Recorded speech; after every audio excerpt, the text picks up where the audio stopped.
Et voilà, nous sommes le 15 mai 2024. Il y a 6 mois paraissait Autopsie d'un désastre, un livre dans lequel je faisais l'inventaire, le bilan complet de la gestion absolument désastreuse de l'épidémie de Covid-19. Alors c'est pas une surprise, c'est pas un scoop pour ceux qui ont fait l'effort de se renseigner, Christian Perron et d'autres l'ont annoncé très tôt, ils ont fait tout faux. Par contre, 4 ans après, nous devons poser le constat qu'ils ont continué à faire tout faux et intentionnellement.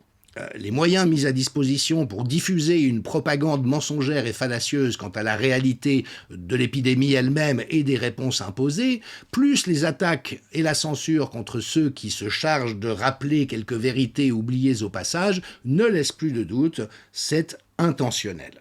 Je suis très heureux de voir que le public et mes lecteurs ont vraiment apprécié ce premier effort. Vous voyez, sur le site de la FNAC, par exemple, 37 avis clients, 37 avis 5 étoiles sur 5, disant, voilà, c'est un inventaire complet. Et effectivement, j'ai essayé de résumer dans un seul ouvrage tout ce qu'il y a à savoir sur les contours réels de l'épidémie, l'inefficacité et même la destructivité des mesures qui nous ont été présentées comme essentielles et nécessaires, la mise en échec des traitements précoces, le fait d'interdire aux médecins de soigner au profit d'une injection génique expérimentale dangereuse et inefficace, en terminant par l'explicitation de la corruption systémique qui règne désormais dans le domaine de la santé et qui fait de l'avis des personnes les mieux informées qu'aujourd'hui nous ne pouvons tout simplement plus avoir confiance dans les agences de santé, dans nos gouvernements, ni dans les sociétés médicales et même notre propre médecin, dès lors que lui-même est endoctriné d'une manière où il ne se rend pas compte, dans le meilleur des cas, où il accepte de se soumettre, dans le pire, à des choses qui sont souvent nocives pour les patients. Toutefois, une fois ce constat posé, il est une question qui est incontournable. Si cela a été fait délibérément, et aujourd'hui il n'y a plus de doute raisonnable à avoir à ce sujet, qu'est-ce qu'il peut expliquer cette situation ? Et donc dans La fabrication du désastre, qui, comment, pourquoi, qui paraît aujourd'hui, qui est désormais disponible en librairie directement auprès de l'éditeur ou sur les plateformes de vente en ligne, je pars de ce questionnement en investiguant différentes hypothèses. L'hypothèse de la bêtise et de l'erreur, qui malheureusement est un peu courte, parce qu'on aimerait bien que nos gouvernants et nos médecins se soient trompés de bonne foi, mais 4 ans d'erreurs systématiques dans la même direction, avec toute une machine de guerre de propagande et de censure, ça n'est pas de la maladresse ou de l'erreur. Il faut aller voir plus loin. Hypothèse suivante, c'est un hold-up sur les finances publiques. On sait qu'il y a plus de 150 milliards d'euros qui ont été dépensés à l'échelle planétaire pour une injection, de nouveau, inefficace et dangereuse. Donc ça, évidemment que ces 150 milliards ont terminé dans certaines poches, et des poches qui, d'après, là encore, la littérature scientifique, aujourd'hui ont infiltré l'ensemble des agences de santé et des ministères de nos pays. Donc c'est une hypothèse qu'il faut au moins prendre en considération. Mais il en est encore une autre, puisqu'on l'entend de la bouche de certaines personnes qui détiennent réellement le pouvoir aujourd'hui, qui serait que l'épidémie a été instrumentalisée pour imposer des mesures de contrainte et au fond accoutumer les populations au fait de renoncer à des droits fondamentaux, même de manière massive, au motif d'une urgence. Et on sait aujourd'hui comment nos gouvernements et la presse ont intentionnellement fait paniquer la population pour lui faire croire qu'elle était en danger, alors que si vous n'étiez pas en toute fin de vie, ni atteint de maladies graves comme un cancer en stade terminal, vous ne risquiez rien que n'importe quelle autre année. Et donc voilà ce que j'explore dans ce livre, avec un certain nombre de méthodes. La première est de faire ce qu'on appelle un post-mortem, puisque jusqu'en février 2020, on sait pertinemment qu'il ne faut surtout pas imposer des confinements, des fermetures d'écoles de commerce et de restaurants, le port du masque, imposer des systèmes de traçage, des couvre-feux, des fermetures des frontières. Tout ça est parfaitement clair dans la littérature scientifique. Même le plan OMS pandémie de 2019 le dit, il ne faut rien faire de tout ça, ça n'a aucune utilité et c'est gravement destructeur. Qu'est-ce qui fait que cette bonne science et ces bonnes pratiques sont retournées comme une crêpe en l'espace de quelques jours, mais qu'en plus, l'ensemble des experts accrédités et des agences gouvernementales commencent à dire oui, oui, c'est ça qu'il faut faire pour des mesures moyenâgeuses qu'on savait devoir éviter. C'est comme si demain on disait on va soigner désormais toutes les maladies avec des saignées et des purges, des lavements pour parler français, parce que c'est ça qu'il faut faire et que tous les scientifiques, enfin ceux qui ont le droit de s'exprimer, unanimement disaient oui, oui, jetons aux orties tous les médicaments et les autres traitements et il faut imposer des saignements et des purges. Voilà le degré d'absurdité dans lequel nous avons été. Et donc j'ai retracé dans la fabrication du désastre ce moment où ça bascule, ce moment où on remplace une science solide, acquise par des mesures complètement délirantes, et bien sûr en me posant la question, qui ont été les personnes aux commandes ? Et je me permets de préciser une fois de plus que je documente tout très soigneusement. Il y a de nouveau plus de 1000 références dans ce livre, et pas pour le plaisir de l'accumulation, mais parce que je tiens à ce que tout lecteur qui se pose des questions, qui disent « bon, là il dit ça, mais comment savoir si c'est vrai ?» ait la référence pour aller vérifier par lui-même. Une fois ceci posé, il faut effectivement comprendre qu'un tel désastre n'aura été possible qu'à un moment très particulier de l'histoire de notre civilisation. On peut observer simplement en regardant autour de nous le dernier concours de l'Eurovision, par exemple, mais il y en a d'innombrables exemples, que notre époque est profondément décadente, c'est-à-dire que tous les systèmes sociaux, qui normalement sont censés garantir le vivre ensemble, l'équité, la justice, la démocratie, sont en plein effondrement. Et donc il y a un moment évidemment très particulier de l'évolution de nos sociétés dans lequel cela se produit.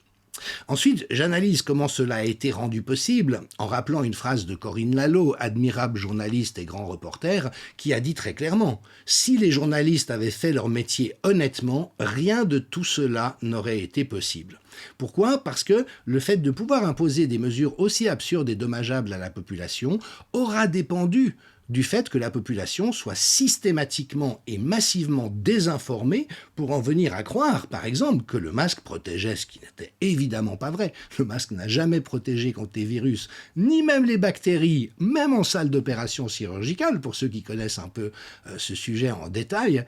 Et donc, voilà, j'aborde cette question des médias, armes de destruction massive. Alors heureusement, ils sont en plein effondrement économique. Heureusement, la population n'a plus confiance en eux, et elle a bien raison.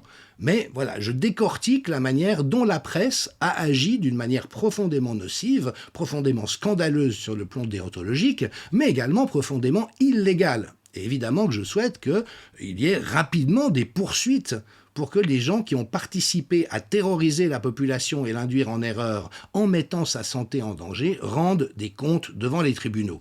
Pour cela, encore faudrait-il que les tribunaux fonctionnent, que nous soyons encore dans un état de droit, et malheureusement, ça n'est pas exactement ce que l'on observe. Une fois passé en revue le rôle désastreux de la presse, je m'intéresse aux procédés d'ingénierie sociale qui ont été mis en œuvre.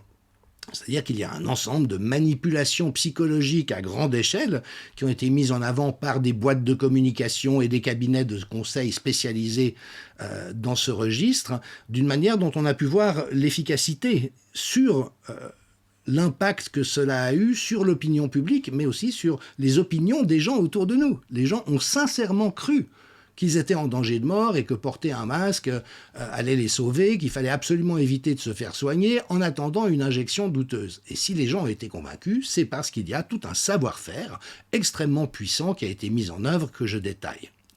Ensuite, j'ouvre sur une dimension vertigineuse et que la plupart des gens ignorent, qu'on appellera le complexe industriel de la censure. En fait, ce qui a permis la substitution de réponses absurdes à la bonne science et à la bonne pratique médicale, c'est une militarisation de la santé publique. Il y a depuis 20 ans un courant par lequel les départements de la défense et les agences de sécurité, notamment états-uniennes, ont pris le pouvoir sur la santé publique mondiale. Et en fait, il y a un phénomène parfaitement comparable dans le domaine de l'information. Il faut savoir que tous les médias en Occident aujourd'hui, je dis bien tous les médias, et j'en donne les preuves dans le livre, sont aujourd'hui massivement infiltrés par l'OTAN, par la CIA et par les agences de sécurité de ce qu'on appellera l'État profond dans nos différents pays. Et donc leur but n'est évidemment pas d'informer la population, mais de veiller à ce que la population croie des choses qui sont fausses, pour pouvoir soit vendre des guerres, ça Julian Assange l'avait annoncé, soit contraindre ou pousser la population à se faire injecter dans le cadre d'une expérimentation médicale qui est interdite par le droit de la santé en croyant bien faire. Et donc, il y a eu un complexe industriel qui a compris une censure féroce, on l'a vu, des contenus circulant sur Internet et sur les réseaux sociaux, y compris de la bonne science, la meilleure science produite par les meilleurs experts. Vous savez que les plateformes des réseaux sociaux prétendent ne pas avoir les moyens de lutter contre la pédocriminalité et que ce serait trop compliqué de bloquer tous les comptes qui s'activent dans ce registre. En attendant, ils n'ont eu aucune difficulté à bloquer tous les comptes qui cherchaient à faire vivre de la vraie science. Et tout cela a été prévu depuis des années et des années. Donc j'ai envie de dire, quand Emmanuel Macron est venu nous raconter «Nous sommes en guerre», ce qui est une absurdité totale, tout ce système industriel de la censure était prêt et s'est actionné du jour au lendemain d'une manière dont on a vu l'efficacité et les dégâts que cela a commis. Une fois tout ceci posé, eh bien, nous ne pouvons pas éviter le constat que nous sommes bel et bien dans un déferlement totalitaire, nous avons basculé dans un système totalitaire ici et maintenant. Donc bien sûr, ça n'a pas la même forme qu'en Union soviétique, ou sous Hitler ou Mussolini, mais nous trouvons philosophiquement, politiquement et au niveau de la société dans son ensemble exactement les ressorts caractéristiques du totalitarisme. Donc je fais un tour d'horizon de cette question. Avant d'arriver à la question de fond, s'il y a un coup d'État totalitaire qui est en cours, quel constat pouvons-nous poser sur l'état d'avancement de ce projet? Et voilà, je ne vous donnerai pas le fin mot de l'histoire, simplement que je m'appuie évidemment sur des sources absolument magnifiques pour aider à mieux faire comprendre le moment réel dans lequel nous sommes et quels sont ses enjeux. Donc une fois qu'on a compris que toute cette crise, la gestion de cette crise a été une catastrophe, un désastre minable, lamentable, toxique, perpétré par des gens qui ont menti systématiquement depuis 4 ans, ce deuxième livre, lui, va vous emmener dans toutes les coulisses de cette affaire, et notamment en montrant que tout était prévu depuis 20 ans, tout était préparé depuis 20 ans, et que non, ça n'est pas une erreur ou une somme de maladresse, c'est un projet intentionnel délibéré, et la fin du livre vous montre dans quelle direction cela va, quels intérêts cela sert. Je terminerai en disant que j'ai eu le bonheur et le privilège de bénéficier d'une préface absolument somptueuse de Christian Perron. À elle-même, elle vaudrait l'achat du livre. Franchement, c'est un texte qui est remarquable, que je partagerai publiquement dans les jours qui viennent. Et puis d'une postface de Hélène Straull et Michel Maffezoli, qui sont un couple. Michel Maffezoli est un des tout grands sociologues, anthropologues et philosophes de l'époque, et cela fait des décennies et des décennies qu'il montre le changement de monde dans lequel nous sommes. Donc c'est une contribution vraiment passionnante pour bien apprécier le mouvement d'ensemble dans lequel ces crises s'inscrivent. Et puis Hélène Straull, elle, est une ancienne inspectrice générale des affaires sociales, donc avec une connaissance très fine des dispositifs sur le terrain. Et donc, j'ai envie de dire, le cœur de mon propos est vraiment encadré par une entrée et une fin absolument somptueuses.